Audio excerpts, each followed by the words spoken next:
Qala Imam Ibn Atha'il As-Sakandari rahimahullah ta'ala nafa'anallahu bihi wa bi'ulumihi wa bi'ulumi masyaikhihi wa talamidatihi fi dharaini amin ila anqal. Ini hikmah yang ke-97. Khairu awqatika waqtun tashhadu fihi wujuda faqatika wa turaddu fihi ila wujudi dhillatika. Kita punya banyak waktu, pagi, sore, siang, malam. Waktu bangun, waktu tidur, waktu makan, waktu minum, waktu banyak waktu kita.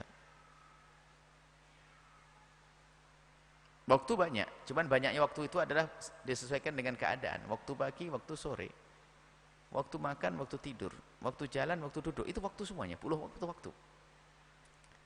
Nah, mana waktu yang terbaik? Yang bernilai bagimu? Dikatakan khairu awqatika, sebaik waktumu banyak. Adalah waktu paling baik bagimu adalah waktu di satu waktu tashhadu fihi, engkau bisa menyaksikan pada waktu tersebut tentang wujuda faqatika, engkau bisa melihat, merasakan, menyadari tentang kelemahanmu di hadapan Allah. Makanya sebaik-baik, kalau bahasa lebih umumnya adalah saat yang terindah, terbaik bagimu adalah saat engkau beribadah kepada Allah. Jadi saat beribadah itu saat terbaik, kan ada pahala ya, makanya beribadah. Nah, beribadah ini kan penjabarannya Ibn Atha'il As-Sakandari bukan sekedar ibadah sujud rukuk begitu. Ada orang sujud rukuk iblis sombong, tapi yang sujud rukuk ibadah yang diberi dengan istisyar bil faqati, merasakan tentang kelemahannya, kekurangannya, kefakirannya di hadapan Allah. Maka kapan engkau merasakan sifat lemahmu yang sesungguhnya itu, maka itu saat terbaik untukmu. Baik di saat engkau sujud beribadah atau tidak. Sementara ibadah kan dalam setiap keadaan, bukan saja ibadah sholat. Kalau orang mengandalkan ibadah sholat, alangkah terbatasnya ingat Allah, dan alangkah terbatasnya mengingat tentang kelemahan diri. Kalau kita merasakan diri kita sebagai seorang hamba hanya waktu sholat saja, berarti kan cuma 5 waktu, ditambah duha sama tahajud kadang-kadang 7 waktu. Sementara yang diri inginkan Ibn Atha'il As-Sakandari adalah setiap saat kita merasa diri kita ini adalah seorang hamba yang lemah di hadapan Allah yang Maha Agung. Tapi kan orang punya martabat macam-macam. Ada orang ingat ya kepada Allah dari 12 jam, ya 20 jam full ingat Allah. Ada yang hanya 23 jam, hanya 20 jam, hanya 10 jam, hanya 1 jam, hanya setengah jam waktu sholat tok, tapi masih lumayan ingat Allah. Lah baru dia sadar Ibn Atha'il As-Sakandari, nah kamu punya waktu. Maka waktu, dari berapa waktu yang kau miliki? Waktu yang terbaik, waktu duduk, waktu makan, waktu tidur, waktu ini. Terus ini waktu. Waktu yang terbaik adalah waktu di saat engkau menyadari tentang keagungan Allah, sekaligus kau sadari bahwa dirimu adalah hamba Allah, penghambaan. Biarpun di luar sholat. Kalau mengandalkan waktu sholat saja, sangat remeh sedikit sekali. Nah, menyadari dirinya hamba Allah ini penting. Itulah hakikat beribadah nanti. Ibadah kan ibadah, ubudiyah, ta'abbud, merasakan dirinya seorang hamba. Sehingga dalam hay'ah zahir, bentuk zahirnya pun lihat, paling bagusnya keadaan seorang hamba di hadapan Allah adalah keadaan kepala yang selalu di atas, tiba-tiba diletakkan di tempat yang paling rendah, sujud. Maka paling tepat satu, karena menghambakan diri, merendahkan. Jidat yang tempatnya paling atas ditempatkan di tempat kaki. Itu kan zahirnya. Bisa saja sujudnya seorang tapi sombong hatinya. Maka yang diinginkan adalah seperti kau sujudkan jidatmu, maka sujudkan hatimu. Dan hati memang selalu sujud seharusnya. Menyadari bahwasanya dirinya seorang hamba, mengabdikan kepada Allah. Maka di dalam perjalanan waktunya semakin banyak. Waktu makan, waktu naik mobil, waktu tidur di kamar ber-AC, waktu macam waktu di tempat yang indah, ini kan waktu semuanya. Waktu yang baik adalah saat engkau di waktu tersebut merasakan dirimu seorang hamba. Waktu makan, bagaimana waktu makan? Lihat, bukan sekedar, oh makannya enak nih, ini menu, ini khas mana ini? Oh khas Cirebon, Jamblang. Oh gitu aja. Rujak cingur, Jawa Timur. Bukan itu. Atau naik mobil, wah ini produk mana ini? Produk Cirebon atau Jogja atau Eropa, Jerman? Baik, gitu tak? Bukan. Tapi seorang hamba yang sudah sampai kepada Allah, lihat, tidak melihat nikmat Allah kecuali yang ia ingat adalah Allah. Alhamdulillah nikmat. Kekayaan. Lihat, hamba yang ingat Allah, makanya bahaya sekali di saat dengan karunia.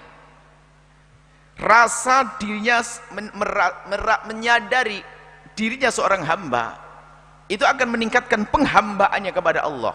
Maka di saat dia kurang merasa dirinya sebagai seorang hamba, kurang penghambaannya. Biarpun sujud, kurang menghambakan, nggak diterima sujudnya.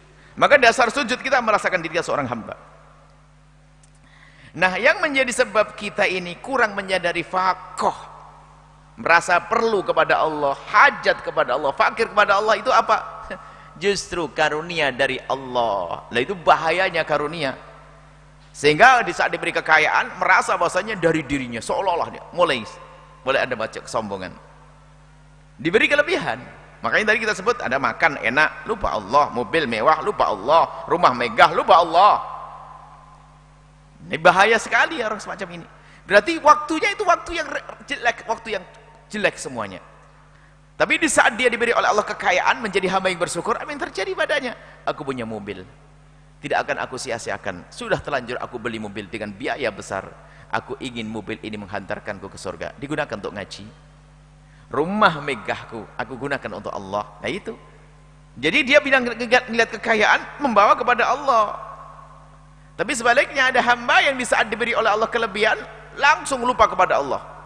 Maka waktunya menjadi jelek. Waktu kaya jelek, waktu naik mobil jelek, waktu tidur di rumah megah jelek. Karena apa? Kelebihan yang Allah berikan justru menjadikan dia itu menjadi lupa kepada Allah Subhanahu wa taala. Dan memang model manusia itu seperti itu. Kalau sudah merasa istaghna, merasa cukup, sudah mulai lupa kepada Allah Subhanahu wa taala. Sudah merasa ini yang diwanti-wanti oleh Ibn Athaillah Sakandari, awas. Karunia Allah yang Allah berikan kepadamu hendaknya terus kau sadari, itu bukan dari kekuatan dirimu sendiri, tapi Allah yang kasih. Hei orang kaya, lihat.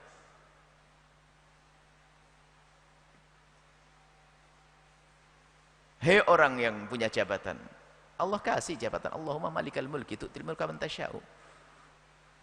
Allah akan mengangkat orang, memberi kerajaan siapa saja Allah kehendaki. Bukan karena dia baik atau tidak baik, bukan urusan baik tidak baik. Kalau Allah kehendaki punya kerajaan, biarpun orang jahat bisa jadi raja, orang baik juga bisa jadi raja. Ada Raja Sulaiman, Raja Daud, ada Raja Namrud, Raja Fir'aun. Dan ini dua model figur ini juga ada pengikutnya sampai hari ini. Ada yang mengikuti gayanya Fir'aun, ada yang mengikuti gayanya Namrud, ada yang berusaha kayak Imam Nabi Daud, raja. Makanya Nabi Daud dengan kerajaannya menjadi semakin dekat pada Allah. Nabi Sulaiman dengan raja semakin dekat pada Allah. Fir'aun ini diberi oleh Allah ujian, tidak mampu dia. Apa? Fir'aun ini nggak pernah sakit, nggak pernah merasakan sakit itu kayak apa? Gara-gara nggak pernah sakit, aku jadi Tuhan, ya? Kan dikacau. Sakit itu gimana sih? 30 tahun waktu itu tidak dirasa sakit, nggak ngerti demam, nggak berini, nggak ada, enak terus. Akhirnya lihat,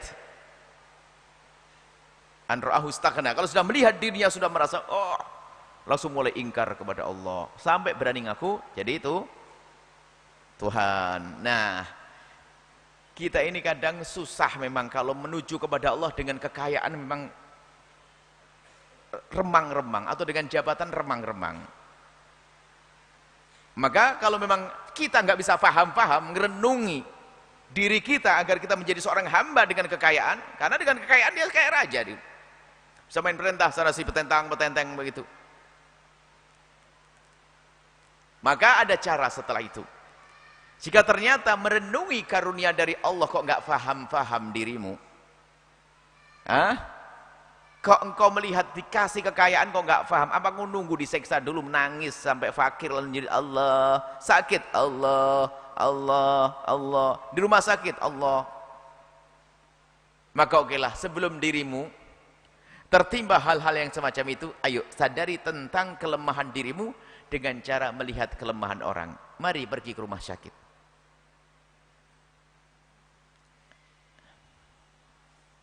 Pergi ke rumah sakit, lihat. Kalau Anda tidak bisa mengunjungi semuanya, kunjungi satu dua, Anda lihat. Bagaimana kisah orang itu sebelumnya? Dia orang sehat, kakah, gak gagah, perkasa. Tapi tiba-tiba lihat, masuk rumah sakit. Dia apa-apain sama dokter, dibedah perutnya pun tidak ada. Mana kekuatannya dulu? Bukankah dia dulu punya jabatan? Mana 10 asisten dokternya? Mana 10 dokter yang merawatnya dulu? Mana itu semuanya? Siapa yang mengangkat kekuatannya itu? Allah. Mana itu semuanya selama ini dibanggakan? Dia punya 16 dokter spesialis. Spesialis apa? 16 spesialis banyak banget jadi 16. Mubalaghah namanya. Mana itu semuanya sudah enggak, suruh berpikir siapa yang menjadikan dia kayak begitu? Siapa? Allah. Dan kalau Allah bisa menjadikan dia, mungkin lebih kuat dari dirimu. Dia lebih kuat darimu, bahkan lebih kaya darimu. Dia punya jabatan, mau kekayaan pun dia bisa. Akhirnya di rumah sakit kayak begini. Wong yang kuat begini saja bisa, apalagi dirimu? Bisa. Maka suruh merenung, kita lihat yang semacam itu.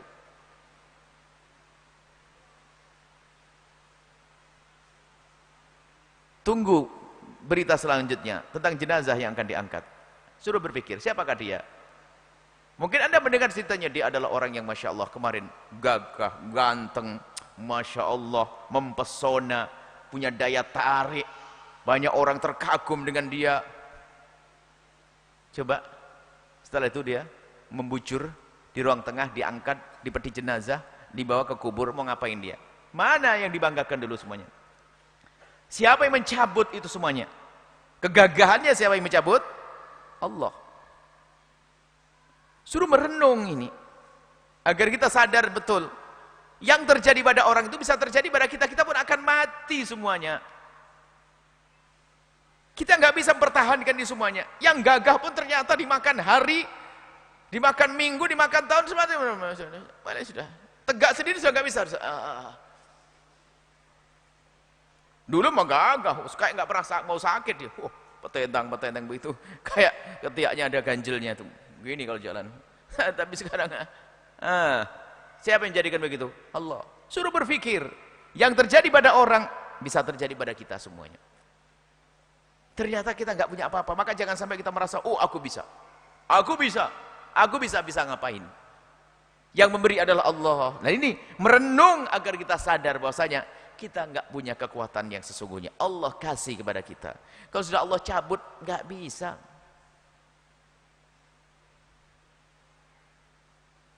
Ada orang keker gagah perkasa dia, bawa senjata kemana-mana. Sudah keker hebat bawa senjata.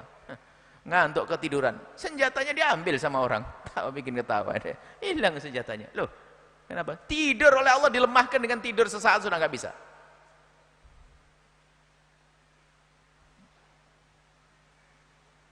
Nah ini merenung ini penting sekali. Sehingga dalam urusan kebiasaan dunia, jangan biasa Anda melihat orang yang di atas Anda.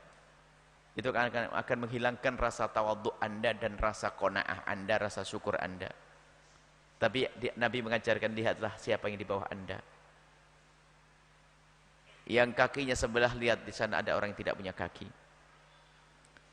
Kalau ternyata tidak punya kaki dua-duanya, ada orang nggak punya kaki, nggak punya tangan. Mungkin ada orang nggak punya kaki, nggak punya tangan, ketahuilah ada di sana orang nggak punya kaki, nggak punya tangan, diuji dengan penyakit yang lainnya. Tapi kalau orang dia sadar bahwa semua dari Allah, nggak pernah merasakan kekurangan itu sebagai kekurangan, akan tapi dia akan tahu bahasanya ini Allah titahkan untukku, Allah berlakukan untukku. Dia nggak akan berkeluh kesah. Dan di saat diberi oleh Allah kelebihan, nggak akan menjadikan dia sombong.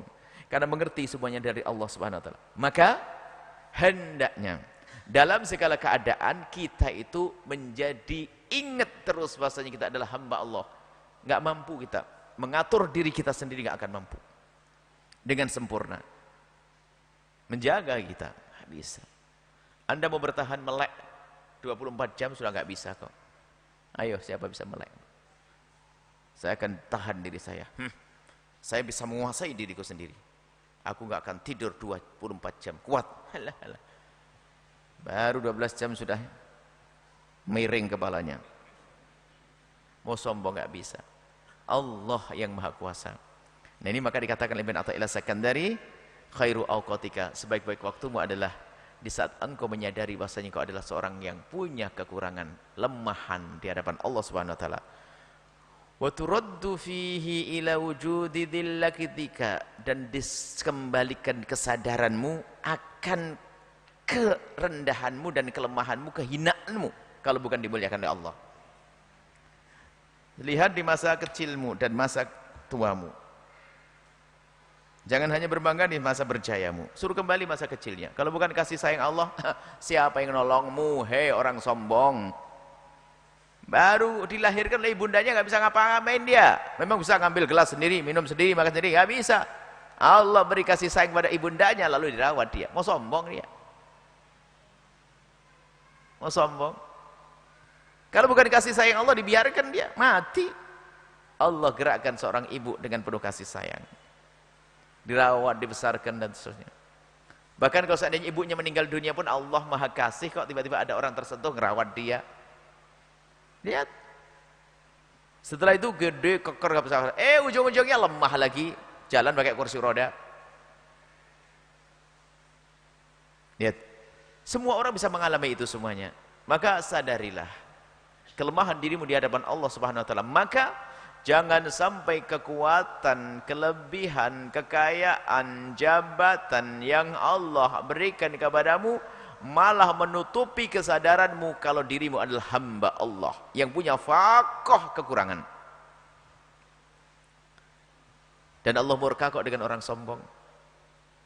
Diancam melalui lisan Rasulullah, yadkhulul jannata man kana fi qalbihi mithqalu dzarratin minal kibri. Enggak perlu kita miara kesombongan. Kesombongan itu menantang. Ada nama kibriya ridha Allah. Kibriya sifat maha besar adalah sifat Allah Subhanahu wa taala. Jangan kerebut sifat itu. Allah akan murka. Yang maha besar adalah Allah. Yang maha agung adalah Allah. Maka jangan sampai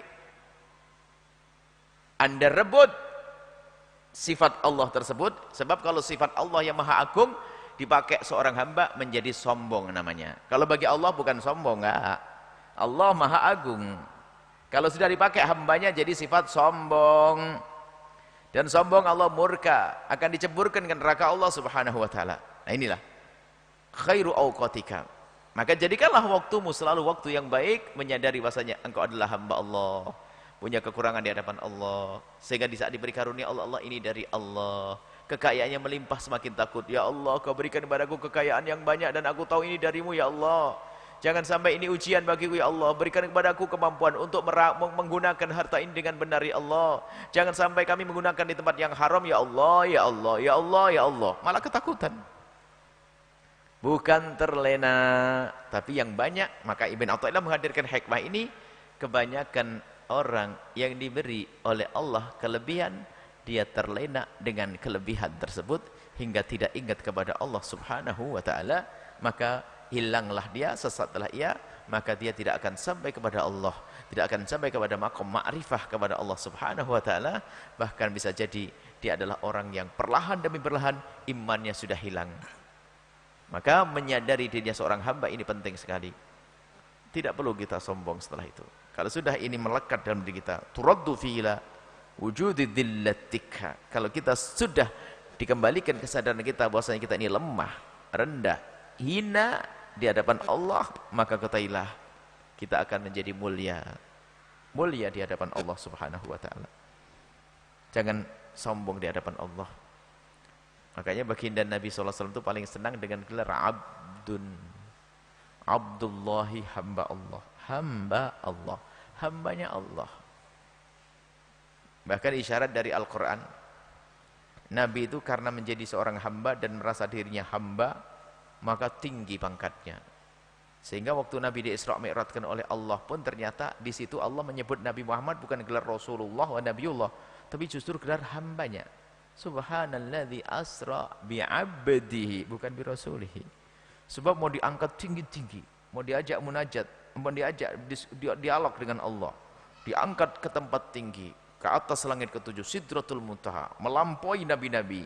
Di saat Nabi ditinggikan, maka Nabi bergelar dengan Abdullah. Artinya setinggi apapun pangkat Nabi, dia adalah hamba Allah. Biarpun dia seorang hamba, ingat beliau adalah orang yang pangkatnya tinggi. Maka kita pun juga demikian. Semakin kita merendah di hadapan Allah, semakin tinggi pangkat kita di hadapan Allah Subhanahu wa taala. Dan mari kita koreksi diri kita sendiri yang punya jabatan. Ingat, jadikan jabatanmu untuk ingat Allah. Yang punya kekayaan, jangan sampai kekayaanmu menjadi engkau lupa kepada Allah. Apapun, jadikan semuanya itu adalah bahan untuk bersyukurlah. Syukur itu maknanya apa? Nyadari bahwa ini semua ada yang memberi, bukan dari diriku sendiri, dan yang memberi adalah Allah. Maka itu sebaik-baik waktu, karena engkau ingat Allah saat itu dan menyadari dirimu punya kekurangan. Wallahu a'lam bissawab.